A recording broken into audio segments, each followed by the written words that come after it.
Partly sunny skies out there and a beautiful Labor Day lining up for us with some minor issues. We do have that potential.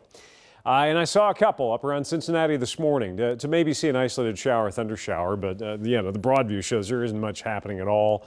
As we get into the afternoon, that front continues to sag south. It may spark a stray shower, thunder shower. There you can see it on the move.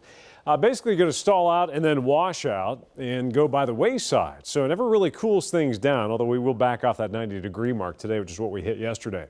Here comes another one. This one means business for Wednesday. It may only give us a few showers and thunder showers, but this will be the leading edge of some significantly cooler and less humid air. So by Thursday, Friday, we're going to be sitting pretty, giving a bit of a fall feel to the air. Not today, though. We're in the 80s. We should hit pretty close to our average high. It's already 83. The dew point's up. The air is humid. I mean, you can feel it. We're in the upper 60s to low 70s. But look at this. The dew point trend, the mugginess tanking after that cold front passes. When you've got dew points in the 50s, that is some very dry and comfortable area. Couple that with highs in the 70s, and you're feeling fine.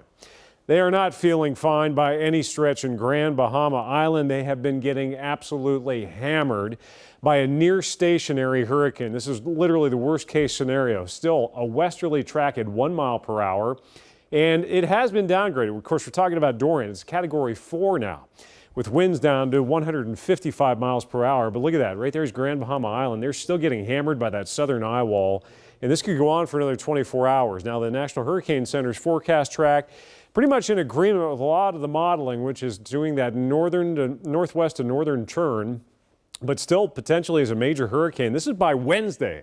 That's how slow this thing is moving. And then eventually recurving it up the coast. So there's the potential for maybe a landfall around the Outer Banks by Friday. But even if it never makes landfall, this thing can still do considerable damage. I mean, just look at when you consider the wind field of it, but also the potential for heavy rain. We're talking possibly a foot or more of rain. And just a subtle shift in the track, either west or east, would, of course, either push that further inland or take it out to sea. So that is by no means set in stone, but coastal flooding and widespread wind issues are going to be a big problem running up the southeast coast. And we'll continue to, of course, refine the forecast track. Of course, that thing's still parked over Grand Bahama. And we're just starting to see, probably over the next 24 hours, some signs of it picking up and moving out. Partly sunny, isolated showers, thunder showers, and northwesterly winds starting to just tamp down the heat and humidity a little bit for your Labor Day. Mostly clear, patchy fog late tonight. Tomorrow, we should make it back to around the 90-degree mark. So yeah, this front's not going to do much to cool things down, at least any lingering cool down. But here comes that pattern change. I mean, look at the forecast later this week. Highs from around 90 tomorrow to the upper 70s Thursday and Friday. And again, with that lower humidity, it's going to feel really good out there. Hopefully we'll be able to keep that going with 80s into the weekend.